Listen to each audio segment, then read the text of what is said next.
Hey, veterans. My name is Steve Doherty. I'm the Raleigh VA loan guy. I'm a loan officer in Raleigh, North Carolina, and a United States Marine Corps veteran. Today, I'm joined with fellow veteran and local realtor, Pete Marston. We're going to talk to you a little bit about maybe the potential for an interest rate drop in the next maybe 4 to 6 months and how that will impact you as a home buyer here in North Carolina.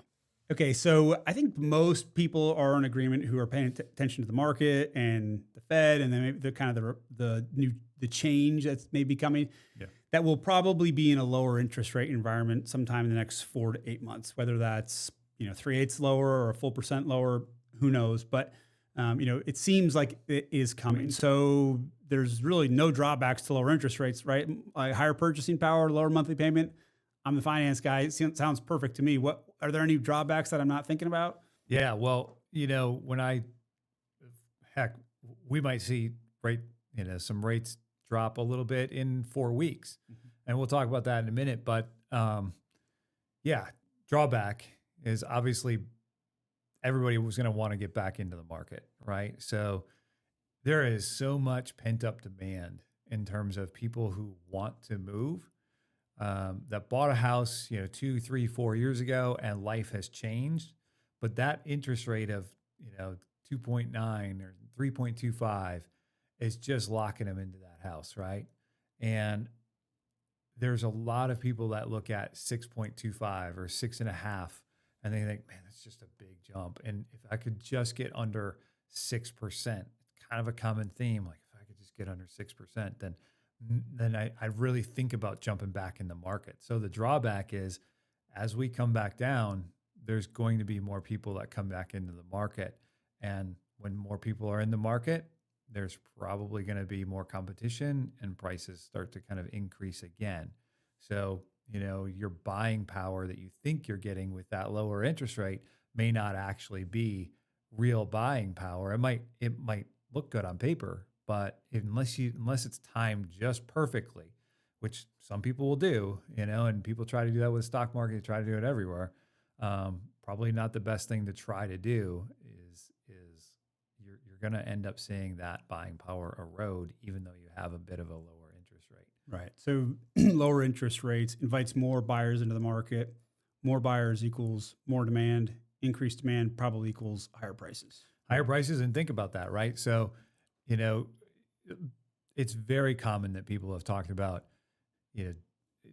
over the last couple of years, date the rate and marry the house, and which is not something that I have even really said to any of my clients at a certain point. But right now is probably the most appropriate time for that kind of statement, because I think we're going to sometime, whether that's in 2 months or in 6 months, I get the impression that we're going to start to kind of level out in terms of that decreased demand, and it's going to start to increase again.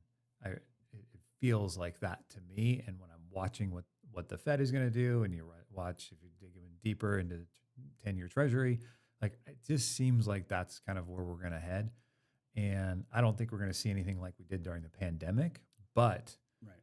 You are going to if you're going to buy a house a year from now, that's going to cost you $30,000 more than it does today. That's $30,000 more than it does today. And that, even though you can mortgage that, if you go to sell that house later, right, you will have spent more money on that. You're going to the overall spend on that is going to be significant. So and it's $30,000 less profit theoretically. And if you date the rate, if you say, okay, you know what, I'm okay at 6.25, or I'm at 6, I'm okay at 6. Get into that house. If it's the right house, go buy that house and spend the $3,000 or $2,500 or whatever it is to refinance that, because it's going to cost you way less than buying a $30,000 house that's $30,000 more a year from now. Right. So something that I hear a lot of is, I'm going to wait, especially right now, I'm going to wait until the September Fed meeting, and I'm going to wait until after that to really dive into my buying process, because rates are going to drop then. That's true, isn't it? So maybe Fed rates will drop, right? But let's rewind to September 2024, right? So everyone pretty much knew, all the market analysts, right?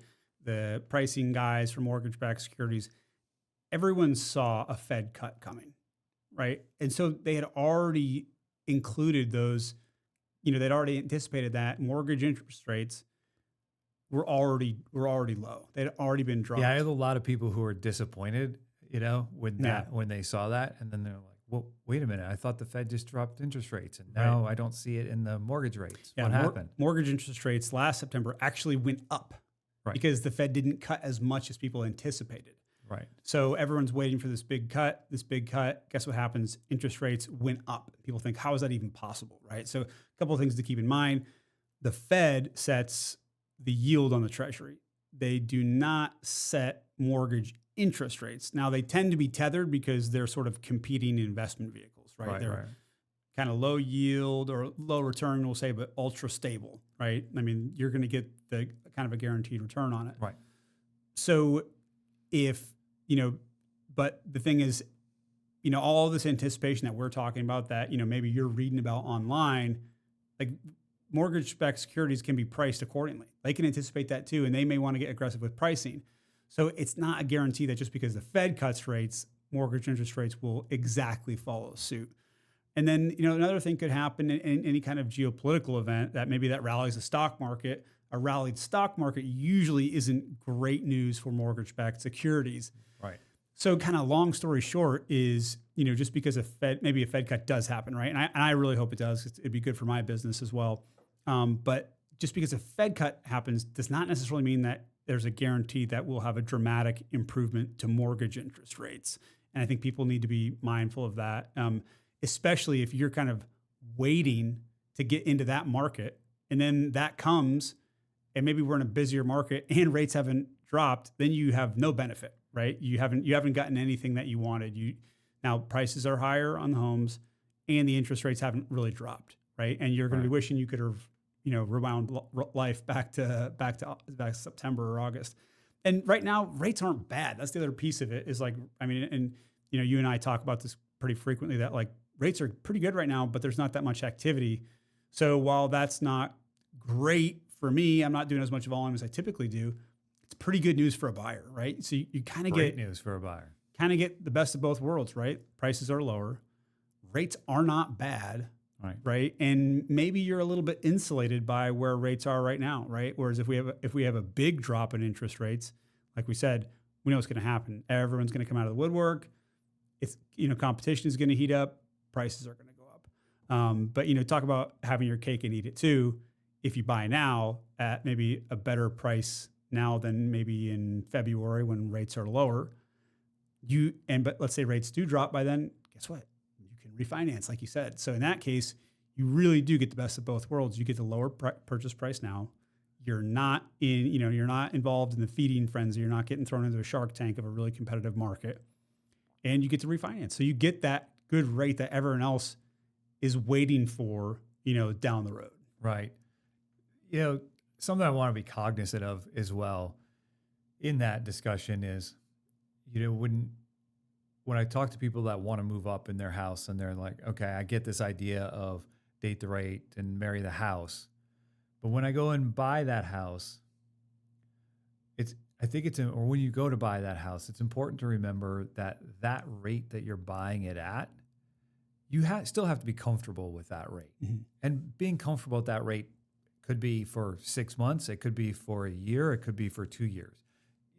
There's no encouragement incentive on my part to try to tell somebody, hey, let's do this because I want to turn over volume. Right. And you're thinking, man, I can swing that, but I can only swing it for 6 months.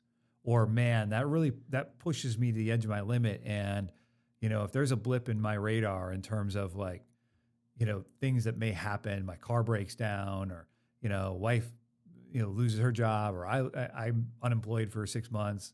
You just got to be able to say, okay, I can weather those storms with that rate as well. I'm not talking about tragedy. I'm just saying, hey, you got to be able to manage that. And you don't want to bet the farm on a big mortgage interest rate improvement. You don't want to be.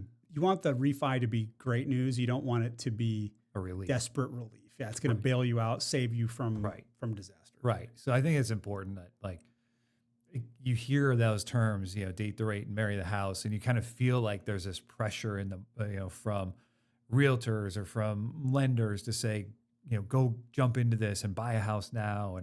And it's really, in some cases that might be true because people may not understand exactly what they're talking about.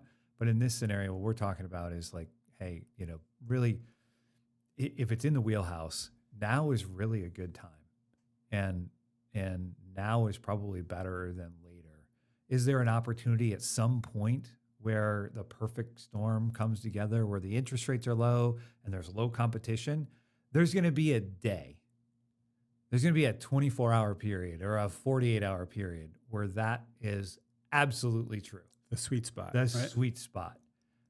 But just like when you're trying to time the stock market, I mean, anybody who's been around for a minute knows it's not a good idea to time the stock market. It just isn't. It's not a good time. But when's the best time to be in?